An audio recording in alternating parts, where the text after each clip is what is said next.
Sidang paripurna DPRD Sumsel kembali digelar Kamis 23 Februari 2017 dengan agenda jawaban Gubernur Sumsel terkait 10 raperda inisiatif yang diajukan DPRD Sumsel.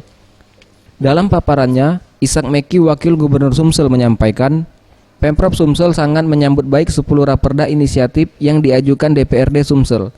Namun pihaknya meminta legislatif melakukan kajian lebih mendalam agar raperda inisiatif yang diajukan tidak tumpang tindih dengan peraturan yang ada.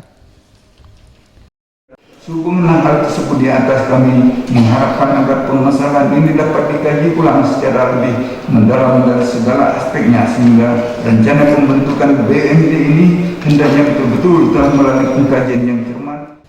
10 raperda inisiatif yang diajukan DPRD Sumsel yakni penyelenggaraan perlindungan anak yatim piatu dan kaum duafa, raperda penyiaran televisi melalui kabel dan sistem stasiun berjaringan, penyelesaian batas daerah antar kabupaten kota, perlindungan dan pemberdayaan petani pembudidaya ikan, raperda pembentukan perseroan terbatas badan usaha milik daerah peternakan, raperda pengawasan izin lingkungan hidup, raperda pengakuan dan perlindungan masyarakat hukum adat, raperda penanggungan kemiskinan, raperda pelestarian cagar budaya, dan yang terakhir raperda ketahanan keluarga.